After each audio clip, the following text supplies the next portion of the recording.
So, having a 9 to 5 job has a very bad rap nowadays.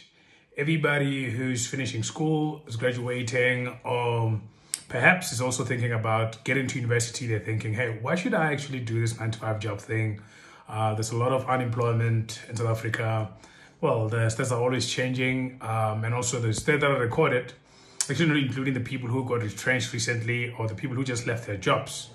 And also, got their retirement packages because they were not sure where their companies that they're working for a very long time are going to be going or going to be headed as well. So there's a lot of fear because of the current circumstances. There's a lot of uncertainty of what's going on right now. But besides, before we even got into the COVID situation right now that we're in, before COVID, our economy was already, having problems already before COVID. And I think that most people, especially young people, are always thinking, should I get a job or should I just, find a high income skill, build a business of my own? And obviously, is that a good thing? And also, can I really, build wealth much faster if I get a job or if I don't have a job as well? And some of you guys who might actually already be having a job, you might also be thinking, look, maybe I need to jump off the bus as well and then start on my own thing. And I think it's a great thing to think about it like that, to become industrious and also pursue your own freedom, because we must always be striving for freedom at the end of the day. But here's one thing I wanted to discuss with you guys today. So one of the most important question I get is the same question of, should I quit my job to start investing in real estate full time? And I'm going to answer that at the end. But here's what I want to tell you. I want to tell you how smart investors are using their 9 to 5 to actually build wealth through real estate and get rich. And the reason why I want to tell you this is because as I started this video, 9 to 5 has a very bad connotation today, but I think it's actually the best thing you can do if you want to build your wealth much faster. Here's why. So first of all, this is coming from personal experience from somebody who never had a job. And I'm one of those people who did not like the idea of working for somebody else. Some of you guys are like me, and you're always thinking, hey, do I really want to work for somebody else? What if I start my own thing? And you feel like you're industrious, or maybe you already started your own thing already and you're on your journey. And I don't think there's a problem with that. It's just that there's something I also had to learn the hard way through one of my mentors. He told me about the law of compensation. So people who are having jobs go in directly getting a salary consistently, and then obviously building their credit profiles by having accounts, etc. And versus you, somebody who has to build their own financial statement from scratch. There are different, type of laws that imply, and the law of compensation is that you're going to have to work 2 or 3 times harder than the other person so you can be able to achieve your goals, and also just compensating for actually not getting a real job, and of which I do not think is a problem if you have the work ethic, if you have the discipline, and if you also have the drive as well. However, I wouldn't recommend it for everybody else because it has its own pros and it also has its own cons. And this is another video that I'm going to talk about another day. But today I just want to focus on, if you're in a 9 to 5 job, which to this day is something very bad, here's what you can do. Just copy what smart investors I see in my network, my friends, and people I deal with on a daily basis do. So number one, as 9 to 5 job helps you have consistent income. You have a pay slip, and then you also usually have like you're building your own credit as well. So the bank just wants the stability so they can be able to give you credit. Besides cash, we know, all of us know, or we should know, that you can also buy through credit. So credit is power, too much power, that even bigger businesses are using credit most of the time. Even our business is using credit all the time to increase, to scale. And between good debt or bad debt, or good credit or bad credit, you must also do your homework about that. If you Rich Poor Dad and Rich Dad by Robert Kiyosaki, which is a book I highly recommend because every investor, funny enough, read this book. I started with that book as well. I think it's actually in my shelf right there.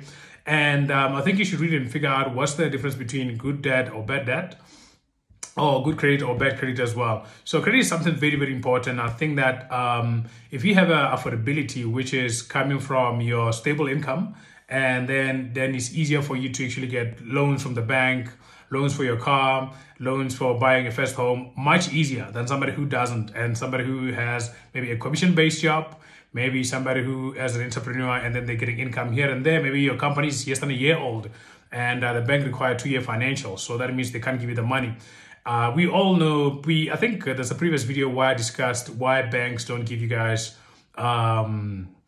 don't treat entrepreneurs and people who are working the same.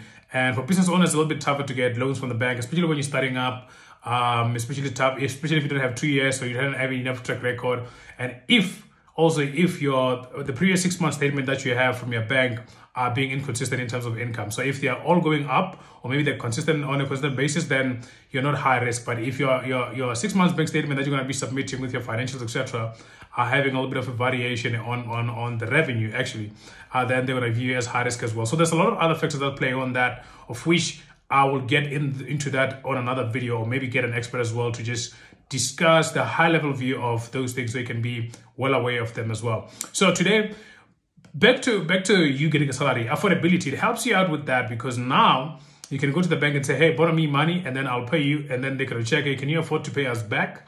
And then yes, you can be able to pay them back if your salary you don't have enough, you don't have too much expenses on your regular basis, and then you can still have a cash surplus that can help pay back your loan should you be able to not get a tenant or anything else. But they're gonna just be borrowing you based on your salary or you as a security because you have a job as well. So that's the advantage number one. It's just maybe the salary is actually helping you to afford to buy a property much quicker than somebody who has to build their own profile from scratch. So if you're an entrepreneur and you're starting from scratch, you need to build your financials from scratch, your financial statement from scratch. And then the second part is you can also pay yourself in your personal capacity as well. Make sure that you have pay slips, etc. And then you can still apply like somebody who is employed. However, your biggest challenge is going to be making sure that you get a consistent income to make sure that you can be able to pay yourself over time as well, or maybe a period of 3 to 6 months as well. And I think that should be enough if you do enough homework on that. But there are ways around that, but it's a little bit easier for somebody who's having a job. And here's why I think 9 to 5 people are smart or can be smart about their jobs and be able to build wealth and get rich with real estate.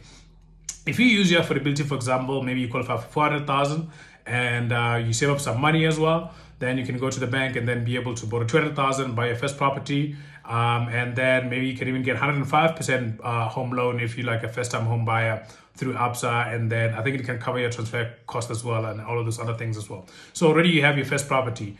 You keep going back and using your affordability to buy the second one, and then until you used up your whole affordability as well in terms of assets instead of liabilities. Instead of buying a car, at least you bought 2 properties. They're making you a good income, and then that thing will take you at least within a year. You can actually buy 2-3 properties depending on how strategic you are, and obviously how driven you are, and how stickness are you going to be, how disciplined are you to stick to your goals as well. So that's one thing as well. And then the second part is, I discussed the credit or cash part. The second part about that is that, it's easy to build a credit profile as well, because usually when you have consistent income, you can open up a credit card, you can open up credit accounts with different stores or whatever, and that also helps you build a credit profile as well. So that actually just gives you the advantage, you as somebody who is having a job, to be able to build your wealth much faster than somebody who's starting out as a business owner. And then instead of you quitting your job, I would say, hey, take the next 3 months or the next 12 months, plan your exit properly, use your affordability to actually buy nice properties for yourself, be able to invest nicely, build up a good portfolio, and at least retire or just get out if you have enough income coming from your assets that you can replace your main income that you're getting from your job. That takes a lot of time and patience as well. That's why you need to learn creative financing skills, because when your affordability is done with the banks, then you're going to need to, a lot of you guys get stuck. And then this is where you need to learn like creative financing skills that can help you scale much faster. If you want to learn any creative financing skills, go like on the link below, and then register for the No Money No Risk Down course. We have the 13 creative finance strategies. We teach all investors to say, hey, if you've used up your affordability, this is how you can go forward. If you have a bad credit record, or maybe if you don't have a job at all and you're a student or somebody who is unemployed currently, this is how you can start investing in real estate without using little to no money as well. So that's the all creative financing idea as well. But I would say use your job, leverage your employment to actually start building a portfolio. I think that's the biggest message I wanted to say today. I think I'm talking a little bit faster than usual because this is how I talk most of the time when I'm working. So you guys tell me in the comments below if I'm talking too fast or if I must talk a little bit slower. On the next video, I'll try to be as slow as I can, but it's something I'm very passionate about, and I think I wanted to share with you guys quickly. So enjoy the rest of your day, and if you haven't subscribed and you're watching this video, from just scanning on YouTube. Don't do that. Don't do that. Hit that subscribe button. Hit that subscribe button. There's more like videos coming up every day of the week, and I'll see you guys next time. Enjoy. Bye-bye.